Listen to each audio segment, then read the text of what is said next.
you know, it's like it didn't carry on. Whereas this way, we got to meet like all the kids. There's lots of kids that I know who they are because of the summer events. I know there's one girl that's in Erica's class that really stood out, and I talked to her, and I can still call her by name. And you know, it's just that connection really is invaluable. It's just so great to be able to talk to the parents, and I really do think the parents were put very much at ease with the whole experience. And obviously not all of them came, but if you look, I have a spreadsheet that shows, and most people came to something, you know, whether it be the first one or the last one or several in the middle, most people did come to something. So that's a good and I think, you know, if any teacher's going to be approachable, it's a kindergarten teacher, my goodness.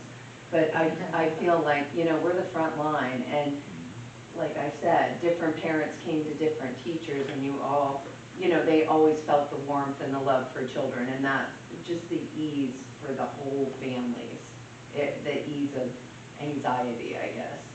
Yeah, so I'm not sure academically, but the focus of the other program was not academic anyway. It was for social emotional anxiety lowering.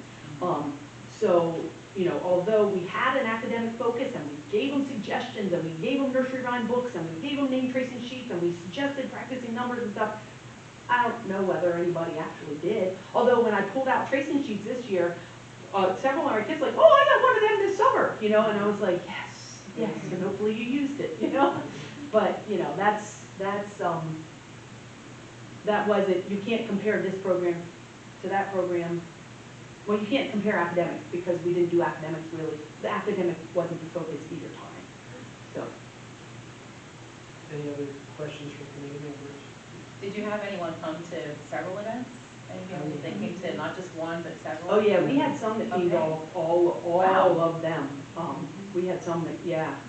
I don't know how many. That's another data point I could, you know, pull up and see. But And one of my students did, and the mother said she loved that her daughter, who was anxious about coming to kindergarten, got to be familiar with all the teachers and got to know all the teachers. And you know, so that's the feedback we got from families that came to more than one. And one of our goals too, throughout the school year, is to partner with parents academically. And all the sheets that were given out is a way for parents to have a hard copy of what they should be doing with their kids or how they can support their kids. And a lot of times now I'm old, but it's TikTok, it's not a hard copy of what you should be doing, and they need that. So we all do weekly newsletters, so when those come out the following week, they have an idea of like, yeah, we're expected to work with our kids at home too. I think that can relate back to your question, Nick. In the past, our summer program was us with the children in the classroom presenting information to them, not the parents. So when the kid goes home at 4 years old, they don't know how to tell their parents what we've been doing. And although we send newsletters, you can't guarantee that those parents see it. So in this summer program, they come and they experience it too. So they see it in action. So it's not just the child, it's you teaching the grown-ups too to build that foundation even stronger. That's great. Any other questions? One question and comment. Very well done, a lot of hard work, and I would really like to see this continue throughout the years. Well, and as we said when we presented it, we don't want it to be a 4-session thing in the summer. We want to be like starting to reach out to those kiddos who will be 5 coming to kindergarten next year and start getting them once the story walk, you know, once the book walk gets. I would love to see a kickoff event for that, which really reached out to those kids, those, you know, incoming kindergartners, and really be actively present and visible right from the start with them, so that there's no question of where these kids are going to go when they turn 5. They're coming to Littlestown because Littlestown kindergarten's the best. So that's, we just need to build some more housing or fix Maple Avenue up for young families or something. But it also, with what Jen was saying, one of the things the parents want is to meet the teachers earlier and have our class list done earlier, but we can't have our class list if we don't have them registered. And they need to do that early. So we're thinking of ways to, how do we get the kids and the numbers, and, because we're frankly stunned how big our classes are this year. So we, yeah. But we also did plan those events so that we'd be able to see them, and there were several placements that we made based on interactions that we had seen at those events. So we don't want to plan the classes earlier just because more kids register earlier. We want to plan the classes when we've had a chance to interact with the kids and see who's going to work well together, who works well with the teacher, who works well with other kids, get the classes so that they're, you know, yeah. Well, thank you so much for Yeah, putting all that thank you. time. And Yeah. over the summer, you know, you were thinking about next year already, which most teachers are, but I feel like in kindergarten, there's a lot more, like, to get ready for that, yeah. It really was. And it sounds like you really enjoyed your time did. too, Yeah. and that's, you know, you love what you do and it shows, and so thank you. Yeah. You're very Thank you, passionate and about we look forward to the next presentation, which is going to be stuff that's going to be done over the school year. Yeah. We look forward to. We'll be back, Yeah. all right, we'll come back. We'll come back. Yep, thank you so much. Not in the comment, but I think Jen had up 75 kids were the first one. And if I'm not mistaken, we were tracking kindergarten enrollment back then, and there were only like 82 or 85 students enrolled by that Right. time. So you had all but, let's say, 10 Yeah. kindergartners show up. Right, and a few of them were actually scheduled to be in a different class that was, you know, like autistic placement or, you know, one of those other classrooms. So it's even probably a higher percentage than that, because there were children on that list. If you looked at the list at that time, some of them were not going to be in the general ed class right then. Yeah. Yeah, but that's still a really high turnout. Yeah. All right, thank you. Yes, you? Class We dismissed. gotta go to that. We gotta go plan for next year.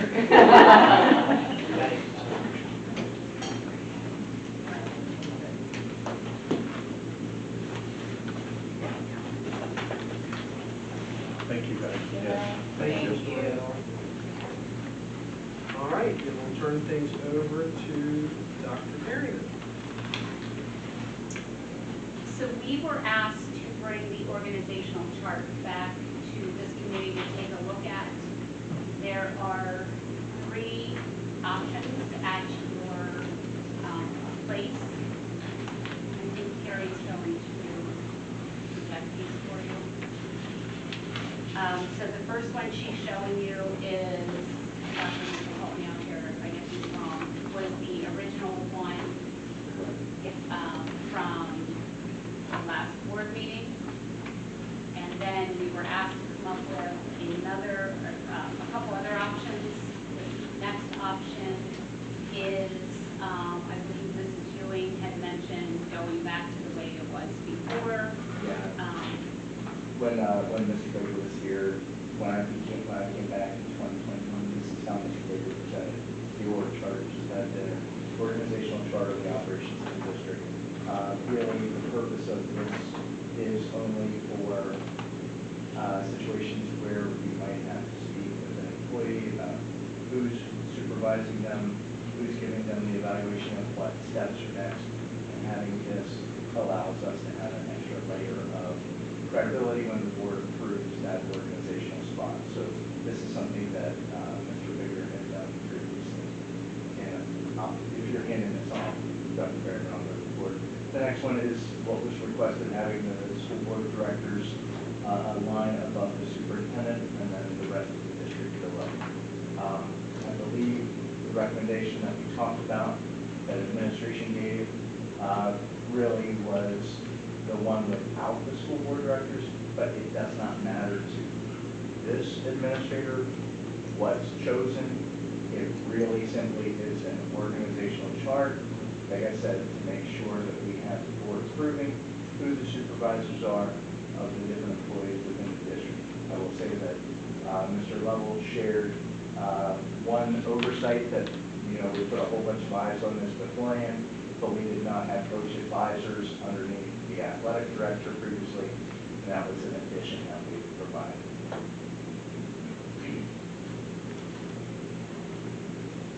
So again, really, it's like a light recommendation. It's not necessarily a strong recommendation because ultimately it's up to the board. So I'll just ask the committee, presented three options. Is there a preference from the committee members as to which one you'd like to use?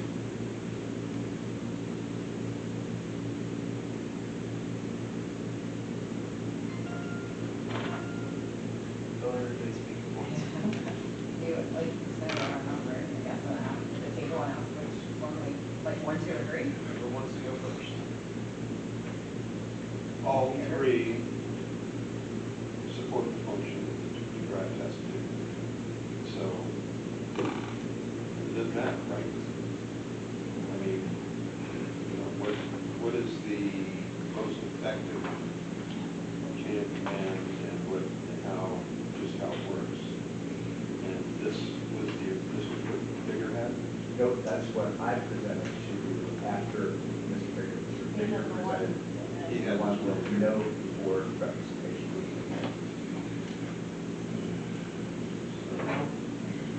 Number 3. That's this So one. option C is Option what C. we're calling it. Okay. Yeah. That's what I keep it, Sorry, right? option C. Barry? Well, this isn't a vote, this is just a consensus.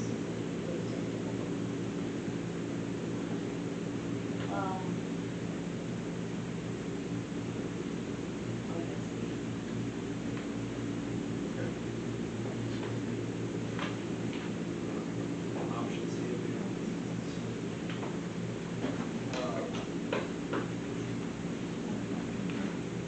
and one other thing, this is very semantics. Board of School Directors. Well, it's just, you just switch the, instead of school board of directors, it's board of school directors.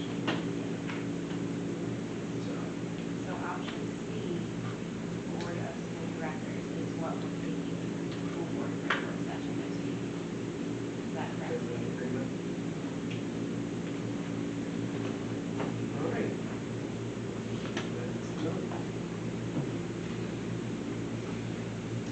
Okay, the next thing on our agenda, I would like to recommend, Carrie's going to pull it up here for you. In our supplemental contract, we have a number of co-curricular positions. There were 2 positions that we have not used for many years. They stay a line item in our budget in the event that anybody would pick up those extracurricular activities. But we have 2 that hadn't been used for a while, and it was forensics and mock trial. So in the time that they've not been used, Minithon has gotten very big at the high school. It takes many, many hours to plan it, raises a lot of money for the Four Diamonds, which is a cancer fund out of Penn State, where families do not receive any bills when their child's going through cancer treatments at Penn State. So my recommendation that I'm bringing to you is that we take those 2 positions. I took the 2 salaries that have been budgeted for those, divided it by 2, and to create 2 mini-thon positions, 2 mini-thon advisor positions. So that is my ask of the board, is that we just take those 2 positions that weren't being used and repurpose them to be mini-thon advisors. It's no increase in the budget, it's a line item that is out there for extracurriculars. Is there any objection to that restructuring of supplemental positions to allow for compensation for those staff members who put a lot of work in? Just for clarification, where the Minithon advisors, see behind it, is they each getting an amount, or is that divided in half? No, that is each amount. Okay. So it's the same as if you go down to where it says like 9th grade advisors, 10th grade advisors, 11th. Yeah. So like that 690 is for each of the 2 9th graders, each 9th grade advisors. You get down to the 11th and 12th graders, each of those advisors gets money. So the total budget is double. Yes, yes. But it does not exceed the. Is everybody in agreement to that? I find that. 2 I don't know. Okay, so the next, I just want to draw your attention to something. So this is the library list of recommended titles for the elementary school library to add to their collection. So this has been gone through by the librarians, the principals, my office. So we go through this, those are the titles, the summary gives you their budgeted amount, which they are under currently in their budgeted amount. You will note that you do not see on your agenda a high school or middle school book list. I would like the board to consider us not using that money for library books this year and holding it in reserve for when we become one building and we open the learning commons up there. It will have a maker space, and they are going to need materials for that maker space, which is STEM, science, technology, engineering, and math. So we would like to just hold that money in reserve. I promise you we have plenty of books up there, it's not a problem. So we would just like to hold that money in reserve and reallocate it towards STEM, but still keeping it in the library budget. I do have one question. Where did the original list come from? Of the people that The librarians. Yeah. Yeah, they go through, they have a number of different resources that they use from to develop their list. And I know, like for the elementary school, one of their goals this year was to get more high interest books for 4th and 5th grade boys. But they were finding, like she was talking to the 4th and 5th grade boys, like why don't you want to check those out? Like, you know, their numbers weren't as high. And they're like, we just, not what we want to read. She's like, well, what would you read? If it was here, what would you read? So then she tried to add some of that.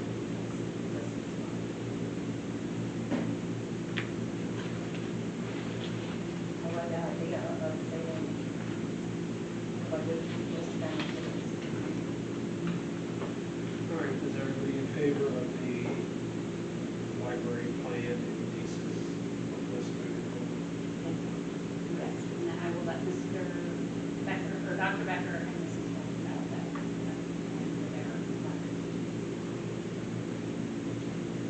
that. Okay, going down to policies. 210 was asked to come back to committee.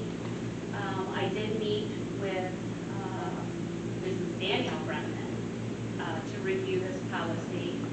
So the only update from the last time that you saw this is, let's call it page 3.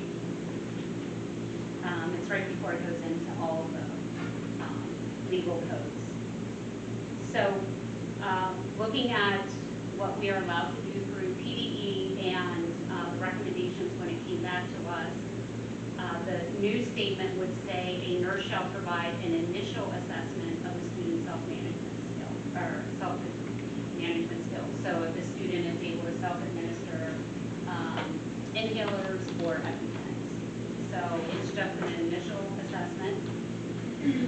And then there was a lot of discussion about students using inhalers and then still having to go to the nurse to report it. So they're still missing class time or having to leave PE to go down. So the new statement says the teacher shall notify the school nurse via email or phone call to the nurse's office following each occurrence of self-administration of medication. Now, what we did need to keep in is the nurse must be notified immediately if an EpiPen is administered, and that's student or staff, that is state law. So that's the change that came back to us, and we looked into that and some research, so that's the new statement. Any questions? Next policy is school wellness. So the next couple of policies that we're going to talk to were up for review in our cycle through PSBA, and there are really not a whole lot of changes in it, but there's a couple I'm going to say there are no changes. For the wellness policy 246, I did meet with the committee I'll just tell you who they are, so that way if you have questions about why they were on the committee. Dan Lawrence is a PE and health teacher. Jen Jolie, who oversees our cafeteria now. Kim Costello is our head nurse, Mr. Moran, Mrs. Bolden, Dr. Becker, and myself. So we went down through this policy because it has multiple sections of it. And if the only updates to this policy, if you could look at non-sold competitive foods. It's going to be the one that's highlighted and has the 3 words.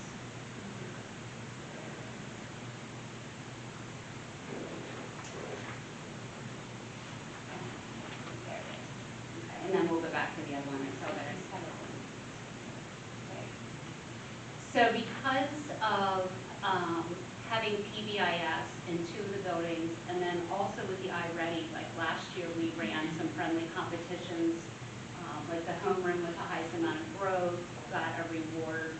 We added this statement to say reward and incentive shall be nutritionally sound when possible. Because if we're going to offer it as a reward, which we kind of do as a competition, we should have one. And then Carrie, if you just scroll down a little bit more. Shared classroom snacks, something we noticed that we didn't have in our old policy that we needed to have was this statement. We had it above in the section, but we didn't have it in this one. So if we do have a shared classroom snack, fresh fruits and vegetables and water, 100% fruit juice, 100% juice diluted with water, low-fat milk or non-fat milk. So it's just the same as we offer up above for classroom parties and celebrations. We also put at the bottom for classroom snacks. And any questions on those 2 before we go to one other change? Okay, and then under physical activities. Yes, sorry, that was the one I missed. Under physical activities, we added the phrase age appropriate. Physical activity breaks shall be provided for students during classroom hours. It just used to say physical activity breaks. Well, in the high school and middle school, we have 47 and 52-minute periods. We're not giving physical activity breaks. You know, with the elementary, you know, our kindergarten teachers have been in their classrooms already this year. Like they're moving from their desk to the carpet to this area to that. That's their physical activity